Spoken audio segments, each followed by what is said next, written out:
Hello everyone, welcome. My name is Modal, and today I'm going to teach about modal auxiliary verbs. I hope you all enjoyed today's material as it's something you're going to learn. Modal is helping verbs, and it is used with the base is called infinitive, and modal verbs do not need any addition to them. Thus, when you use modals, you do not put ed, in, or s in them. Now, these are the sentences that use modals in them.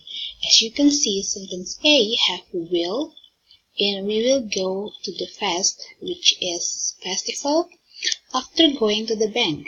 And in sentence B, we have could you repair my broken car, and my family are going to the beach next Sunday.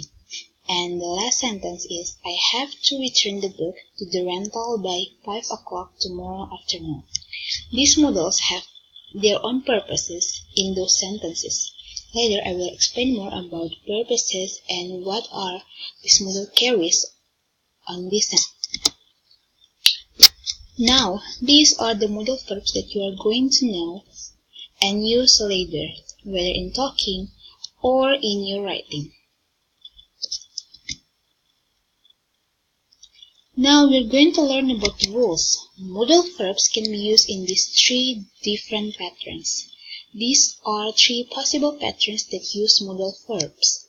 First, it's modal plus infinitive for all sentences, either past, present, or even future. And secondly, it is modal plus be and plus present participle, or is widely known as verb ing. And the last one, but not least, is modal plus have plus past participle, or the third form of the verbs. Now these are the other rules in using modal verbs. As you can see, to create negative sentence, you only need to use not right after the modal verbs. Here, I cannot help you from I can help you. And yet, you cannot use two or double modals in one sentence. In the example, you cannot use can after should. You must only use either of them. Finally, we're going to learn in what conditions we may need to use modals. The first one is when you state a necessity or obligation of one. So once here refers to a person. The modals you use most in this condition are must, to, and have got to. Has to comes from have to, but because the subject is a third person, has to become has to. You get what I mean? And okay, anyway, must are usually used if it is an extreme obligation and one cannot refuse to do it, while has to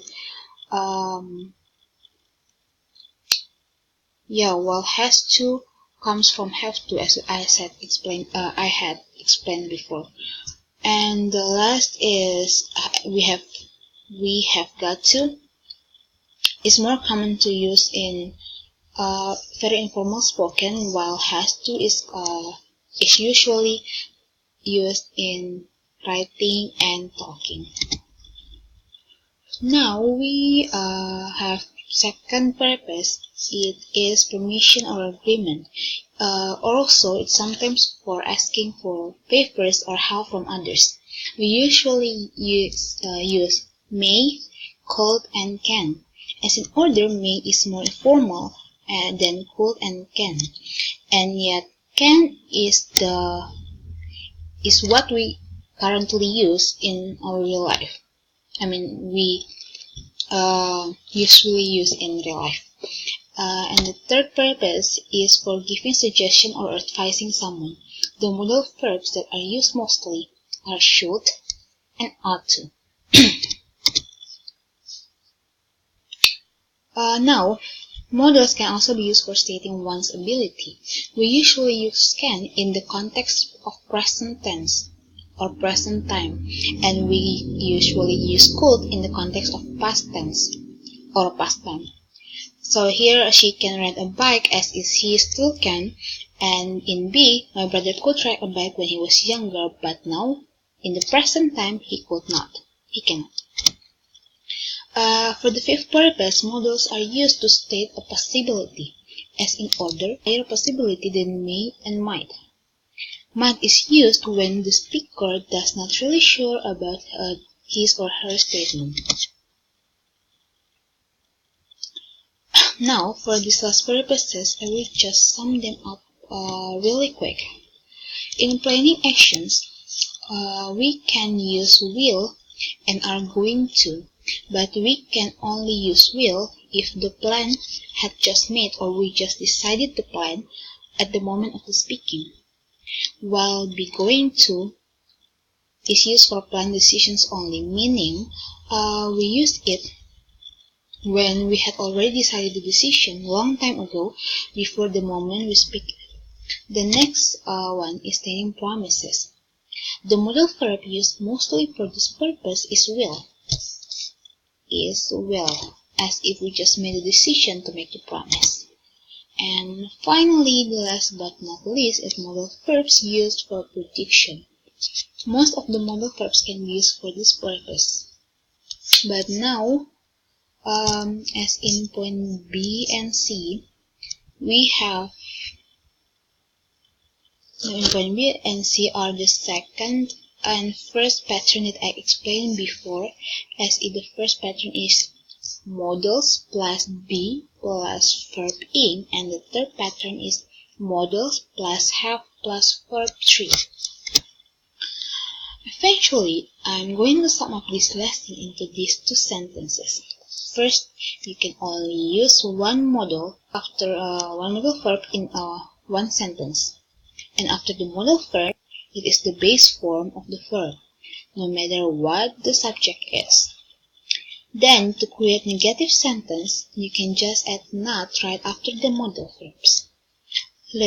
Lastly, modal verbs only have one form, except for can, that can change to could if you're talking about ability that happened in the past. Now let's discuss about the sentence I showed at the beginning of this lesson. Okay, we're going to talk about the first sentence, the sentence A. We will go to the fest after going to the bank. Here, the first sentence is talking about a promise to go to a fest after going to a bank. And now the second sentence, could you repair my broken car? The second sentence is about a planned actions that have... The second sentence is about someone asking for a favor from others. And the third sentence is my family are going to the beach next Sunday. It is about planned actions that have been decided a long time before the moment of speaking. And the fourth sentence is about an obligation. I have to return the book to the rental by 5 o'clock tomorrow afternoon. It is an obligation that I have to return the book I borrowed. And the last sentence, the English language students should not take grammar for granted, is a suggestion for English language students for not taking grammar for granted. Okay. Finally, we've come to the end. Thank you for watching this video. I hope you all can learn something from this video. Have a nice day, everyone, and see you again.